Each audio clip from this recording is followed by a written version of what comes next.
Dear students, I, Professor Bharti Karare, lecturer NIT Polytechnic, Nagpur, welcomes you in this online session of Emerging Trends in Computer and Information Technology.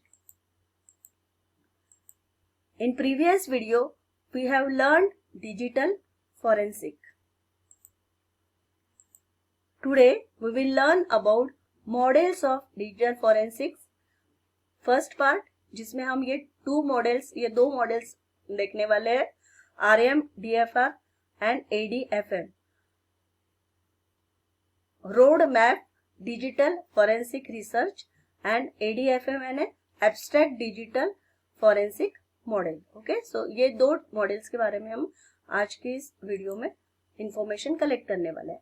Now learning outcomes. After watching this video we will be able to understand 6 phases of roadmap for digital forensic research and understand 9 phases of abstract digital forensic model. Now course outcomes. This unit satisfies course outcome 3, compare models of digital forensic investigation, and satisfies program outcomes as PO1 and PO7, basic and discipline specific knowledge and lifelong learning. Now prerequisite for this subject is knowledge of computer engineering and technology is essential. Now let us start to the topic roadmap for digital forensic research. Short form of this is RMDFR, Road Map Digital Forensic Research. Palmer ने ये design किया हुआ है, so we have to remember the name. Palmer designed this framework with indexed processes. Indexed processes के साथ ये framework design हुआ है. इसमें 6 phases इन्वॉल्व है, आइडेंटिफिकेशन से लेके प्रेजेंटेशन तक. Identification, preservation, collection, examination, analysis and presentation. Okay, now 6 phases of road map for digital forensic research. कौन से 6 phases उसमें इन्वॉल्व है? First is identification, second preservation, third collection, fourth examination, fifth analysis and sixth reporting. So these are the 6 phases. Now we have to see about these 6 phases. More short brief information regarding these 6 phases. So first phase is identification. ये identification phase में हम क्या करते हैं कि जो हम incidents को रिकॉग्नाइज करते हैं इंडिकेटर्स के थ्रू और उसका टाइप डिटरमाइन करते हैं. Then second phase is preservation. Preservation में क्या करते हैं हम लोग कि जो भी इंफॉर्मेशन है, preservation stage corresponds to freezing the crime scene. Crime scene को फ्रीज करना है ये स्टेज में, मतलब उसको रिकॉर्ड करते हैं, उसको रिपोर्ट करते हैं, उसको प्रिजर्व करते हैं. फ्रीज करते हैं मतलब उसको कोई भी यूज नहीं कर पाएगा, इस तरीके से उसको प्रोटेक्ट करके रखते हैं, उसको फ्रीज करके रखते हैं. It consists in stopping or preventing any activities that can damage digital information being collected. जो भी डिजिटल इंफॉर्मेशन हमने कलेक्ट की है उसको कोई डैमेज नहीं कर पाएगा, वो इंफॉर्मेशन को कोई डैमेज नहीं करेगा. ऐसी एक्टिविटीज को उसको डैमेज करेगा, ऐसी एक्टिविटीज को हमें ये प्रिजर्वेशन स्टेप में स्टॉप करना होता है. Okay, preservation involves. प्रिजर्वेशन में क्या क्या इन्वॉल्व होता है कि preventing people from using computers during collection. मतलब कलेक्शन के वक्त वो कंप्यूटर को पीपल यूज नहीं कर सकते हैं. देन जो भी डिलीशन है, ऑनगोइंग डिलीशन है, प्रोसेस है, उसको स्टॉप करना होता है. और choosing the safest way to collect information. और इंफॉर्मेशन को कलेक्ट करने के लिए जो सेफेस्ट वे है उसे हमें चूज करना है. That is involve in preservation phase. Now third phase is collection.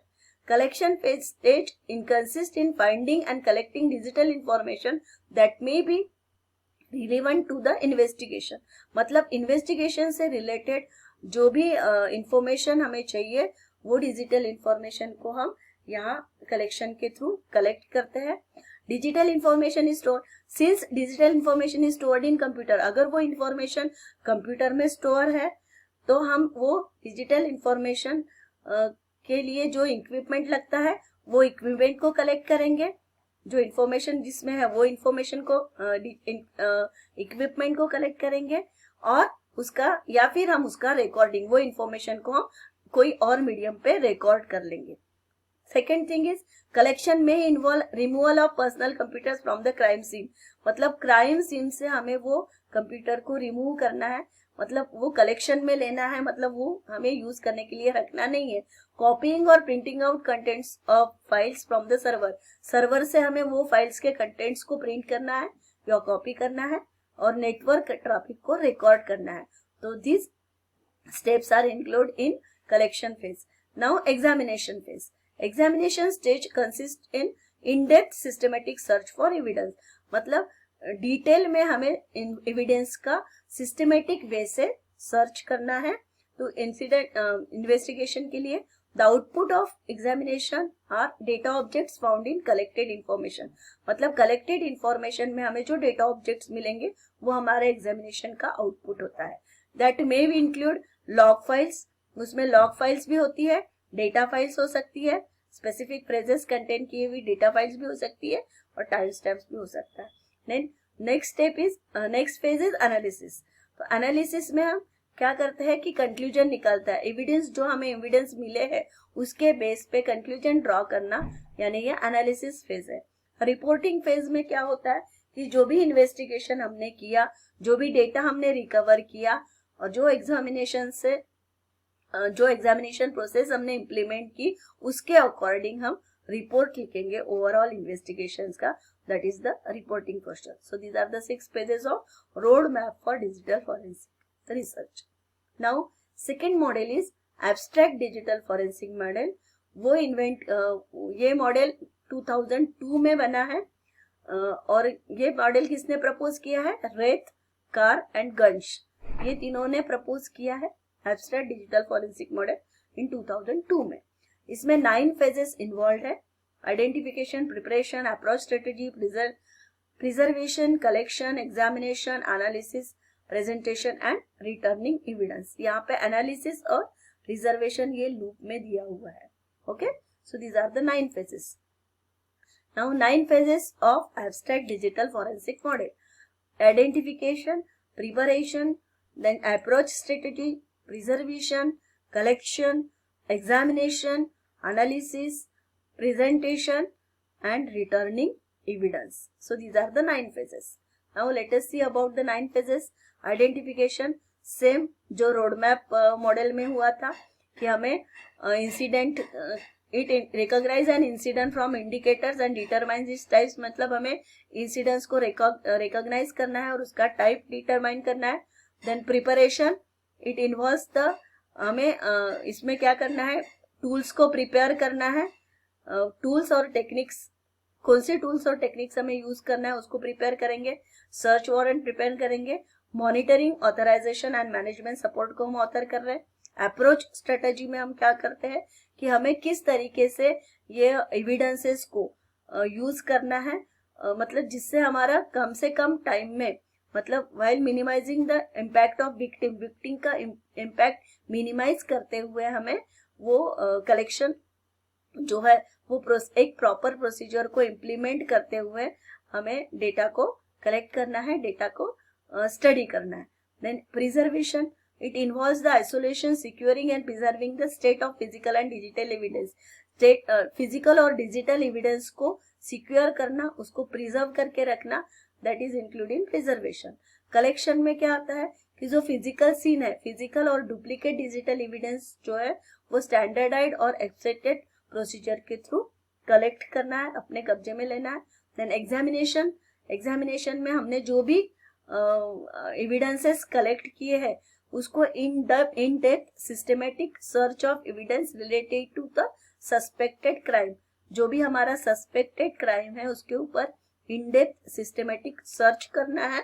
और this focuses on identifying and locating potential evidence, इसमें हमें पोटेंशियल एविडेंस को लोकेट करना है, उसको आइडेंटिफाई करना है ये एग्जामिनेशन के through. Then next phase is analysis, इसमें हमें कंक्लूजन निकालना है, importance and probative value of in case of examine product, जो भी प्रोडक्ट है उसको एग्जामाइन करने के बाद उसका एक प्रोबेटिव वैल्यू निकालना है हमें। एंड प्रेजेंटेशन, अभी हमने जो भी प्रोसेसेस किए उसका एक समरी और एक्सप्लेनेशन, कंक्लूजन को हमें एक्सप्लेन करना है ये प्रेजेंटेशन के थ्रू। और लास्ट है रिटर्निंग एविडेंस। तो रिटर्निंग एविडेंस में हमें फिजिकल और डिजिटल प्रॉपर्टी को हमें प्रॉपर ओनर को रिटर्न करना है। So these are the 9 phases of abstract digital forensic model. Now let us summarize the topic. In today's video we covered the topic models of digital forensic, RMDFR, DFR and ADFM. In next video we will see models of digital forensic 2, IDIP and EEDIP. Thank you for watching